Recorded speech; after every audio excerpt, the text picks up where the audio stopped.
Ito na mga idol ang result ng laro ng huling elimination mga idol. Bakit natalo ang Meralco sa Magnolia Templados mga idol? Madali lang ang sagot mga lods. Tinambakan ito ng Magnolia dahil alam naman natin ang Meralco ay no bearing na, kaya hindi na nga nila ipinasok ang kanilang import na si Akil Mitchell mga idol, dahil matalo sila ay number 5 ang kanilang pwesto mga idol, na kung saan hinibra ang kanilang makatapat sa best of 3 mga lods. Kahit sino naman mga idol, alangan namang magbuwis buhay ka pa dyan, wala ka namang mapapala dahil ano naman yan, no bearing game para sa Meralco Bolt. Samantala sa Magnolia ay kailangan dahil pag natalo sila ay finish na talaga ang kanilang kampanya. Pero ngayong nanalo sila mga idol, hindi lang panalo, blowout win pa ito dahil tinambakan ng 37 points mga idol. 30 points ba dun? 129-92. Si Ricardo Ratliff ang nag-double na may 31 points, 19 rebounds, na umalalay si Xavier Lucero na may 22 points. Si Ian Sanggalang at Baroka meron ding tig 18 points mga idol. Samantala sa Meralco ay si Almasan lang at si Cancino ang may double digit 23 points at si Cancino may 11 points mga idol. Dahil sa panalo ng Magnolia ay magdo or die sila sa Inlex Road Warrior sa linggo. Isang laro lang mga idol ang kanilang paglalabanan.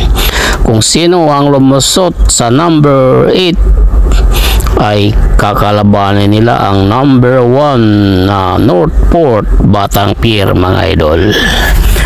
Napakaswerte ng pinagdaanan ng Magnolia dahil ang mga nakatapat nila nung una ay Hong Kong Eastern, tinambakan din nila. Ang Eastern din ay wala na rin pag-asa sa Twist of It, kaya hindi masyadong inilabas ang kanilang totoong laro, kaya natalo sa Magnolia Templados. Ganon din sa Meralco Bolt, inilabas nila kaso wala silang import, hindi nila pinalaro dahil sayang nga naman kung ma-injury pa si Akil Mitchell na meron nang basag sa ilong, kaya nga nakamaskara, kaya hindi na talaga pinalaro. Dalawang games pinaghandaan nila ang best of 5 quarterfinals mga lods.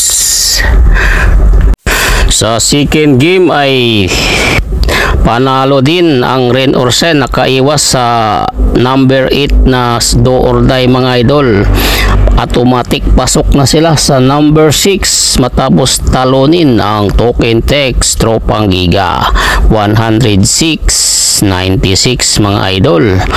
Pinamunuan ito ng kanilang import na si Dion Thompson na may 22.6 rebounds, 5 assists mga idol, at nagdagdag pa si Anton Asistio ng career high 3 points mga idol, na miscore siya ng kabuoang 23 points, 3 rebounds mga idol. Si Santillana of the Bench ay umiscore din ng 20 points. Sa panig ng Token Tex ay halos all around ang inilaro ng import ng Token Tex, na merong 23 points, 10 rebound, 8 assists, 3 blocks at 2 steals mga idol. Walang kapaguran ang isang Hollis Jefferson. Natalo man sila mga idol ay nanatili sila sa number 2 spots, kung saan makakalaban nila ang number 7 na Eastern Hong Kong. Ang Eastern Hong Kong mga idol ay twice to beat disadvantage Talk Intex ang lamang mga idol. Pag natalo ng isang bisis ng Talk Intex, ang Eastern ay pasok na sa semifinals. Samantala ang Eastern ay dalawang bisis nilang talunin ang Talk Intex. Tropang Giga. Okay mga idol, yun lang muna mga idol. Abangan ang do or die ng Talk. Meralco Bolts, Magnolia Templados at Inlex Road Warrior.